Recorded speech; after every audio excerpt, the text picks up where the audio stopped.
Bismillahirrahmanirrahim. Rabbil alamin. Wassalatu wassalamu ala asyrafil mursalin. Sayyidina wa maulana Muhammadin wa ala alihi washabihi ajma'in. Alhamdulillah masih istiqomah ngaji. Kali ini sampai bab mengenai puasa. Bab yang ke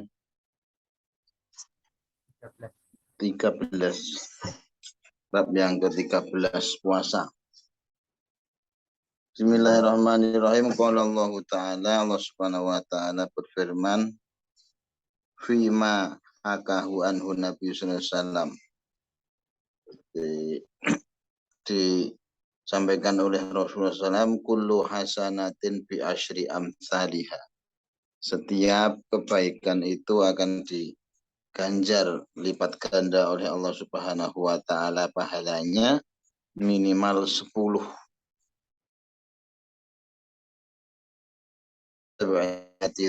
Sampai kepada 700 lipat, atau 700 kali pahalanya. Jadi minimal 10 kita dapat satu kebaikan. Kalau saya itu pun masih ada kemungkinan dihapus dosanya, diampuni. Nah, kalau kebaikan kita niat baik saja sudah diberikan pahala. Kalau kita laksanakan kita diberikan pahala lagi 10 kali lipatnya. Sampai nanti dilipat gandakan sampai dengan 700 kali lipat pahalanya. Ilasyam kecuali puasa yang sampai 700 itu. Nah, puasa enggak seperti itu hitungannya, karena sesungguhnya puasa itu untuk aku, kata Allah. Jadi ini hadis qudsi. Karena puasanya itu untuk Allah Subhanahu wa Ta'ala, wa ana ajzi bihi, maka Allah Subhanahu wa Ta'ala yang langsung akan mengganjarnya. Demikian dikatakan di dalam kitab Ihya Ulumuddin. Jadi karena Allah Subhanahu wa Ta'ala yang mengganjar, maka tidak ada batasan berapa pahala puasa tersebut. Baik itu puasa sunnah ataupun puasa wajib. Jadi dikatakan bahwa Al-Quran itu adalah kalamullah, perkataan Allah Subhanahu wa Ta'ala, firman Allah yang diturunkan sebagai mukjizat. Tapi hadis qudsi itu perkataan Allah, tapi tidak termasuk ijaz atau mukjizat. Tapi dua-duanya juga termasuk kalam Allah. Yaitu hadis dan Al-Quran itu kalau membacanya kita diberikan pahala, sehingga termasuk dalam kategori ibadah. As-saumuli, puasa itu adalah untuk aku, kata Allah. Wa ana ajzi bihi, dan akulah yang akan memberikan pahala terhadap puasa tersebut. Dikatakan ajzi bih itu dengan fathahnya hamzah, ana ajzi, fathahnya hamzah, dan dengan sukunnya ya, ajzi gitu. Ai jazaan kasiron, maksudnya adalah pahala yang banyak sekali, tidak terbatas. Tidak ada batasan berapa pahala yang akan diberikan kepada orang yang ikhlas puasa betul kepada Allah Subhanahu wa Ta'ala. Kalau amal biasa itu kan sampai 700. Nah, kalau puasa ini kalau tidak ada batasan ya di atas 700. Tidak ada batasannya berapa. Wa qala sallallahu alaihi wasallam lis-shaimi farhatani. Kata Nabi, bagi orang yang berpuasa itu dia memiliki 2 kebahagiaan. 2 kebahagiaan. Farhat yafrahu bihima. Yang dengan 2 kebahagiaan itu orang berpuasa itu akan bergembira. Yang pertama farhatun inda iftari, yaitu satu kebahagiaan ketika dia iftar atau berbuka. Berbuka itu artinya menghilangkan lapar dan dahaganya itu. Jadi setelah lapar dahaga kita dapat menu berbuka. Wah, sungguh senang sekali ketika berbuka itu ya. Jadi yang tadinya makan minum itu dilarang, kemudian Allah Subhanahu wa taala membolehkan kembali makan minum ketika tong maghrib itu. Nah, itu suatu kebahagiaan tersendiri. Wakila inna farhahu bi fitrihi innama huwa min haitsu innahu tamamu saumihi. Jadi sempurna puasanya nanti di hari raya itu juga kegembiraan juga, ada yang mengatakan seperti itu. Maksudnya kebahagiaan yang pertama itu kebahagiaan ketika sempurna puasanya itu indah iftar itu maksudnya ketika Idul Fitri, ada yang mengatakan gitu. Jadi saking bahagianya untuk menyambut Idul Fitri itu orang yang paling jauh mudiknya aja direwangi usul-usulannya, direwangi rebutan beli tiket demi untuk mudik. Bahkan ada yang boncengan satu motor itu bisa sampai 4 bisa 5 aja. Itu demi untuk menyambut hari raya, saking senangnya bisa kumpul bersama. Bahkan kalau yang jauh tidak pulang itu sedih rasanya. Jadi irama takbir itu bisa menyayat hati kalau kita nggak pulang. Jadi pulang mudik itu walaupun nggak apa namanya itu, beberapa kalangan tuh ada yang mengatakan tidak ada tuntunannya mudik, tapi mudik itu kan disenangi oleh orang tua kita, oleh keluarga kita, bapak ibu kita, itu maka menjadi ibadah karena menyenangkan orang tua kita. Mudik. Nah, senangnya orang berpuasa itu jadi ketika Idul Fitri itu wa khatimatu ibadati, dan menjadi pungkasan dari ibadahnya. Senang sudah selesai ke 30 hari dia nyate-nyate ya, senang-senang itu.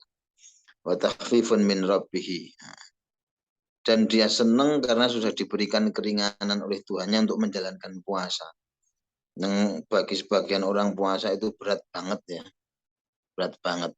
Maka diberikan keringanan oleh Allah Subhanahu wa taala menjalankan puasa itu adalah kebahagiaan bagi orang beriman. Wa maunatun ala mustaqbili shaumi, diberikan pertolongan Allah untuk bisa menghadapi atau menyelenggarakan melaksanakan puasa. Itu yang pertama, farhatun inda iftarih, makna dari kebahagiaan ketika berbuka. Yang kedua, farhatun inda liqa'i rabbih, kebahagiaan yang kedua adalah ketika bertemu dengan Tuhan. Nah, ini puncak dari kebahagiaan tertinggi dari orang beriman nanti di surga adalah liqa'u rabbih, bertemu dengan Tuhannya. Yaumal kiamati, maksudnya nanti di hari kiamat. Wahab bin Munabih mengatakan laisa lil mu'min rahatun duna liqa'i rabbih. Jadi tidak ada kebahagiaan, rehat yang paling indah itu kecuali bertemu dengan Tuhan.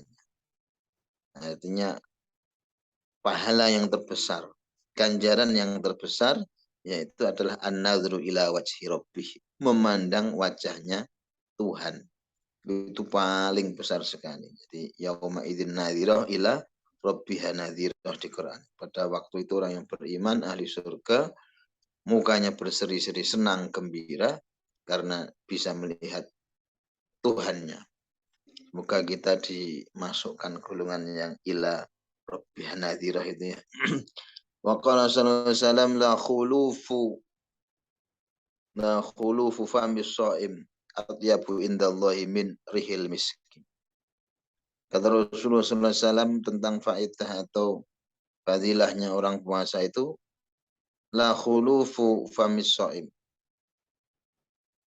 bahwa perubahan bau atau aroma mulutnya orang yang berpuasa itu. Jadi atyabu indallahi min rihil miski, itu lebih wangi di sisi Allah dibandingkan dengan wanginya minyak misik. Tapi yang perlu kita garis bawahi ini indah Allah ya. Jadi di hadapan Allah Subhanahu wa taala ganjaran baunya orang puasa itu lebih wangi dibandingkan baunya wanginya minyak misik. Tapi sekali lagi ini di hadapan Allah. Kalau di hadapan temannya ya tetap bau gitu. Jangan mentang-mentang ada hadis ini terus kita, ini ya saya puasa, gitu ya Pak. Kasihan temannya bisa semaput, geledak. Yang berikutnya, Kanjeng Nabi Muhammad Sallallahu Alaihi Wasallam menyampaikan, alaikum bil ghanimah al-baridah. Kalian hendaklah cari yang namanya ghanimah al-baridah. Ghanimah itu harta rampasan perang. Al-baridah yang dingin. Jadi kalian hendaklah mencari ghanimah yang al-baridah, harta rampasan perang dingin. Kata para sahabat nanya kepada Rasulullah, ya Rasul, qalu ya Rasulullah, wa ma al-ghanimah al-baridah. Apa itu ghanimah baridah ya Rasul? Nabi menjawab, as-sawmu fisyita'i al-ghanimah al-baridah. Melaksanakan puasa pada musim dingin itu termasuk ghanimah baridah, rampasan perang yang dingin. Artinya ya orang kalau pas musim dinginnya nemen, musim dingin banget itu kan, kalau di Jazirah Arab utamanya bisa sampai minus ya, mereka butuh energi penghangat tubuh. Ya biasanya kan makan dengan daging dan sebagainya itu sebagai penghangat tubuhnya. Tapi bisa menahan diri untuk tidak melakukan itu alias berpuasa demi Allah Subhanahu wa taala, itu disampaikan oleh Nabi bahwa dia akan mendapatkan harta rampasan perang yang dingin atau al-ghanimah baridah, karena bisa kuat ya untuk berpuasa di musim dingin. Wa qala sallallahu alaihi wasallam, di musim dingin itu apalagi kalau menghangatkan badan ya, menghangatkan badan sambil buat api unggun kan enaknya bakar kelinci, bakar sate kambing itu kan enak banget, hangat-hangat, minum teh, minum jeruk hangat. Wa qala sallallahu alaihi wasallam, man shoma yauman min ramadhana ghufira lahu ma taqaddama min dzambihi wa ma ta'akhkhar.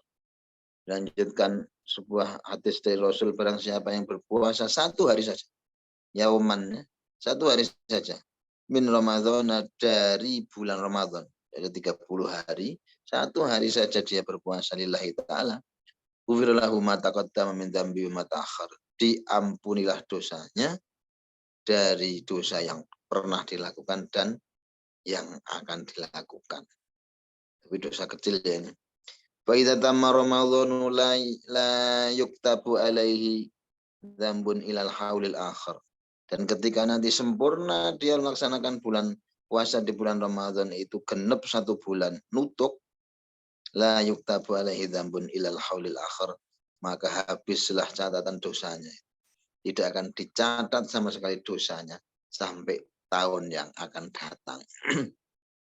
Fa'in mata qabla Ramadan, tapi kalau dia meninggal sebelum Ramadan akhir, sebelum datang Ramadan yang baru, ja'a yaumal qiyamah walaisa alaihi dzambun.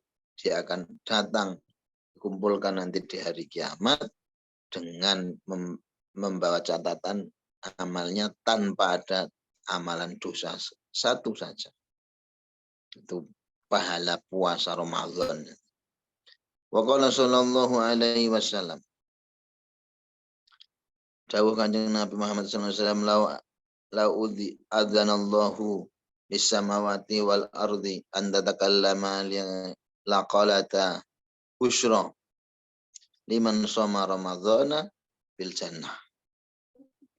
Kata Nabi, andaikan Allah Subhanahu wa taala memberikan izin kepada langit, kepada bumi untuk berucap atau berkata-kata, pasti mereka akan mengucapkan busyra liman shoma ramadhana bil jannah. Busyra, sungguh penuh dengan kegembiraan. Diberikan kabar gembira oleh langit dan bumi bagi orang yang berpuasa Ramadan. Apa? kegembiraan itu bil jannah dengan surganya Allah Subhanahu wa taala. Nah, kita azamkan, kita niatkan kita tiap tahun bisa berpuasa full ya. Terutama yang cewek ini walaupun nggak full tapi kalau sudah niat kan tetap baik juga. Karena ada uzur bagi yang ceweknya. Wa qala sallallahu alaihi wasallam asyamu junnatun, kata Nabi, puasa itu jadi tameng atau benteng. Dari apa? Minan nari, dari api neraka. Jadi puasa yang kita laksanakan itu baik sunnah ataupun puasa wajib, kita menahan diri dari hawa nafsu makan minum hubungan suami istri dari tuluk fajar sampai maghrib itu pahalanya menjadi junnah, tameng, benteng dari siksaan api neraka. Kajunnati ahatikum minal kital, sebagaimana bentengnya salah satu di antara kalian ketika terjadi peperangan. Jadi kalau kita melaksanakan perang, tiba-tiba ada teman kita yang menjadi tameng kita, ada yang melindungi kita, ya puasa seperti itu. Sebagaimana tameng kita ketika terjadi peperangan. Dan perang itu kalau sedang berkecamuk kan, yang tadinya garang bisa diciut itu kan. Tapi tiba-tiba ada tameng itu ciutnya jadi balik gagah lagi itu. Nah, ketika seperti itu juga manusia yang tadinya di dunia ini garang gagah, tapi ketika di hadapan siksaan Allah api neraka pasti ciut juga itu. Nah, puasa menjadi tameng, nah, dia menjadi senang lagi karena dia ditamengi oleh puasanya tadi itu. Wa qala sallallahu alaihi wasallam as-shaimu idza aftara salat alaihil malaikah hatta yafrugha. Jadi ketika orang berpuasa itu berbuka ya. Sudah saatnya berbuka. Saat berbukanya itu. Jadi mulai dia makan sampai dia terakhir makan berhenti, alhamdulillah. Itu kata Nabi, sholat alaihil malaikah. Malaikat senantiasa mendoakan keberkahan baginya dan memintakan ampun untuknya. Hatta yafruqo, sampai selesai dia makan iftar itu tadi atau berbuka tadi. Wa qala sallallahu alaihi wasallam likulli syai'in zakatun. Ditambah lagi kata Nabi bahwa setiap sesuatu itu punya kewajiban sedekah. Ya, setiap sesuatu itu punya abonemen, punya kewajiban sedekah itu zakat. Wa zakatul jasadi as-shaumu, sedangkan sedekah atau zakatnya jasad kita ini, kita diberikan jasad komplit oleh Allah Subhanahu wa taala, mata 2, kepala 1, kuping 2, hidung 1, lubangnya 2, komplit gigi kita sampai bawah. Itu zakatnya adalah puasa. Jadi puasa kita itu sebagai bentuk terima kasih kita kepada Allah Subhanahu wa taala sudah diberikan jasad yang lengkap sehat. Wa qala sallallahu alaihi wasallam naumus shaim ibadah. Puasanya tidurnya orang yang puasa itu ibadah. Baik tidurnya puasa sunnah atau tidurnya puasa wajib, ibadah. Ya. Wasumtuhu tasbih, dan diamnya itu tasbih. Mendapatkan pahala sebagaimana orang yang bertasbih. Dengan bertasbih itu sendiri malaikat bingung mencatatnya, apalagi tasbihnya tasbih yang riwayat khusus itu ya. Jadi subhanallah wa bihamdi subhanallahil itu pahalanya itu bisa memenuhi ruang antara langit dan bumi. Wa amalu mudha'af, dan amal ibadahnya orang yang berpuasa itu pahalanya diganjar berlipat-lipat. Wa du'auhu mustajabun, sedangkan doanya kata Nabi ini dijamin mustajabah. Nah, kalau ada orang puasa kita minta doanya aja. Walaupun kita nggak puasa kita minta doanya. Wa dzambuhum maghfurun, dan dosanya diampuni oleh Allah Subhanahu wa taala. Itu puasa. Jadi semoga kita diberikan keringanan, kemudahan untuk menjalankan ibadah yang namanya puasa. Syukur-syukur bisa rutin ya. Ramadan nutup tiap tahun tuh lumayan banget ya. Lagi nambah barangkali Senin Kemis kalau mampu. Biasanya godaannya banyak itu. Kalau pas bahas puasa sunnah itu ya. Apalagi yang sering dinas kayak kita itu. Jadi kalau di jalanan lihat es dawet ayu itu gulune kemelamet itu di godaan itu. Demikian kita kembalikan ke moderator.